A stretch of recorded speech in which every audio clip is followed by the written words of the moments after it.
let's talk about that game between Newcastle and Man City. Janusz, what did it tell us about City? I think everything that we always knew, right? I mean, this is a team. I mean, ahead of the season, because they kind of start slow, we often wonder why that is. And, I think the narrative may have been the fact that, lack of motivation, when you win everything there's to be won, so many trophies last season and a treble.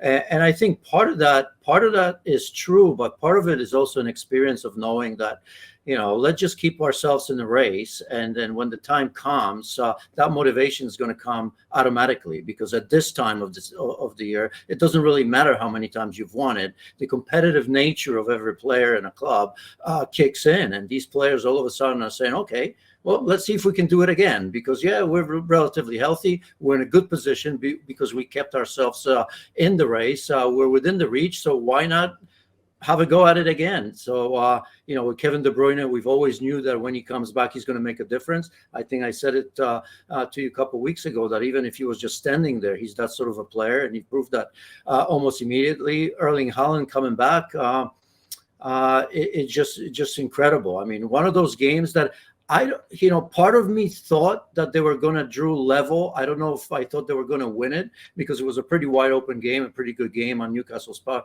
as well.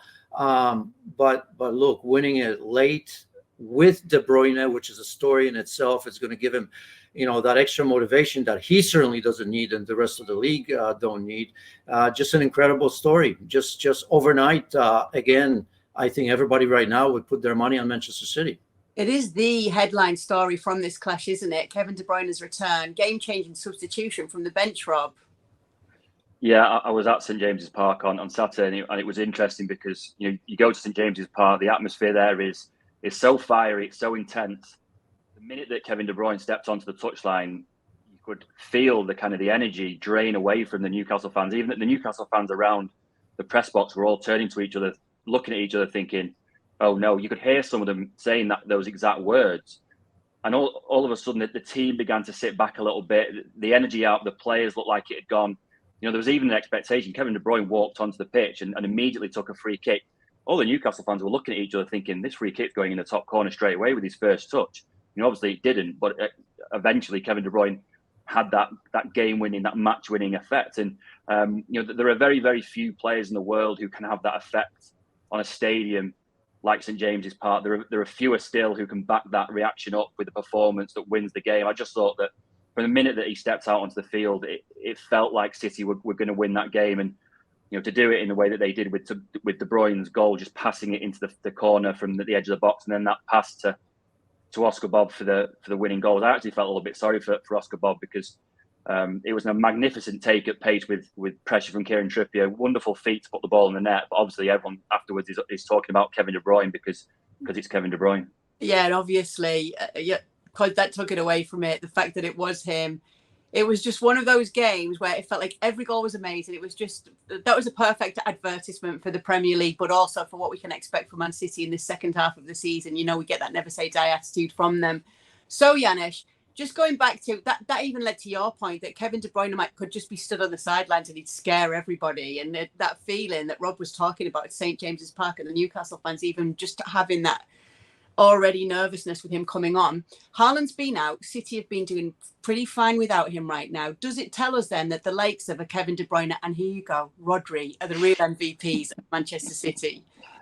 Well, I mean, Rodri certainly is this season. De Bruyne. Look, I mean, we had an indication in that game against was it Huddersfield? I think the game before when he came on, right? I mean, that was a pretty good indication of where he stands and how good he feels when he clipped that ball to Doku for whatever fifth Manchester City goal. Rodri in that game against Newcastle was by far the best player on the pitch. It wasn't even close. I mean, that pass for De Bruyne's goal.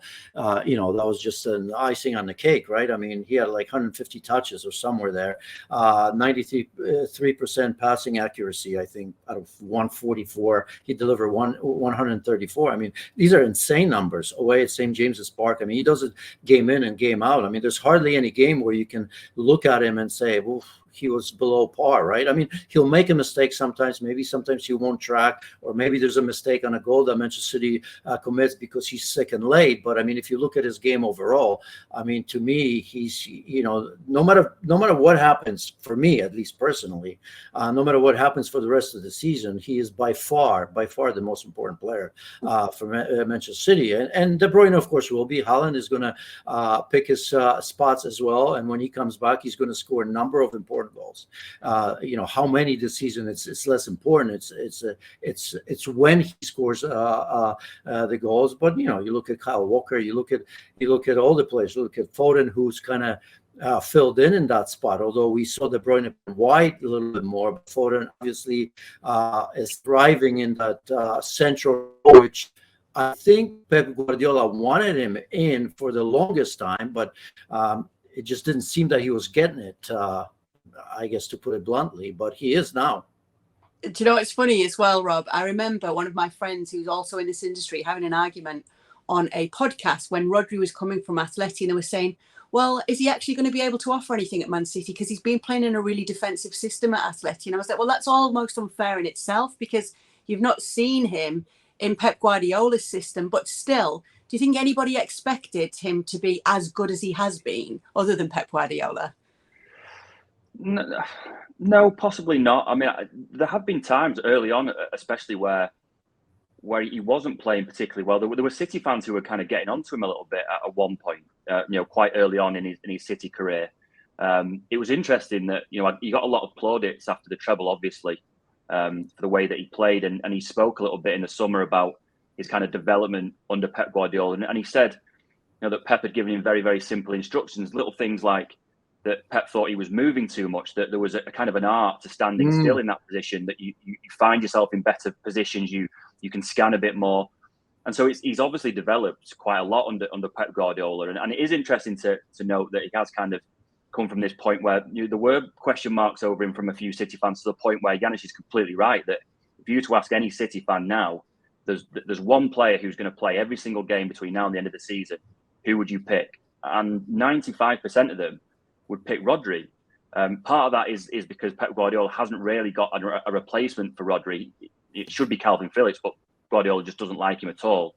Haaland and De Bruyne are obviously very, very good players, but they can be replaced. You've got Alvarez, who can take over a little bit from Haaland. You've got the likes of Foden, who can kind of fill in for Kevin De Bruyne. Rodri really is the one player that they can't do without. And I'm going to steal Yanis's point here, because I know he's dying to make it. He should have been in that FIFA World 11. FIFA, I can easily make it. I mean, forget the starting. I mean, the fact that he's not there, it's absolutely bonkers. I mean, I don't even know what to say, so I'll leave it at that. I mean, for me, he rioting before we came on air today about that very point. No, but I'll go further. I mean, to me, he could have been the best player in the world. I mean, think about it. It's you know, you want strikers, this or that. I mean, look, you know, I have to write it down. 67 appearances for club and country, 6 trophies. That's more than he's lost games. He lost 4 games last season. Man of the match of the UEFA Champions League final, UEFA Champions League player of the season, FIFA Club World Cup player of the tournament, and best player at the UEFA Nations League finals. I mean, what else do you want? We're going to be sitting here. Should Haaland get it? I mean, I could easily make a case that this is the best player in the world. It's just, as I've said, it's unfashionable to maybe give it to players like that. It happens from time to time, you know, in all these, you know, different rankings, you know, kind of viral way back when in the World Cup, I suppose. But for him not to be in that starting 11, that's just highway robbery. Yanis, you should have done the clip mic drop at that point. Let me stick with you guys. Newcastle, 4th consecutive loss in the Premier League for them. Are there problems deeper than the injuries? Yanis. I mean, yeah. I mean, when you don't win games, there are problems. But I hope they're patient. You know, I'm not in the camp of letting Eddie Howe go in any way. I don't think there's many. But you kind of, you know, we read a bunch of articles, and some are questioning that maybe that's not the case. I think patience is important, as we've said. Maybe just punching above their weight just a little bit last season. It's not great, but I mean, entertaining in every game, able to compete, not only against the best in the Premier League, but we saw that they were pretty, value for money in terms of Champions League, and I think they're paying the price for that.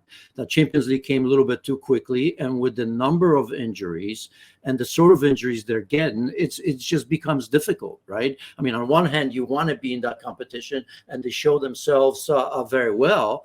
But I bet you if they weren't in Europe for another season, we wouldn't be seeing Newcastle where they are right now.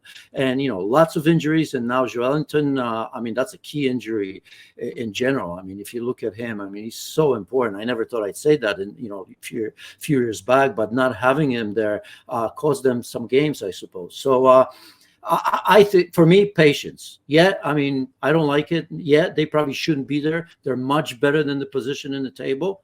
But I think patience is the word here for me.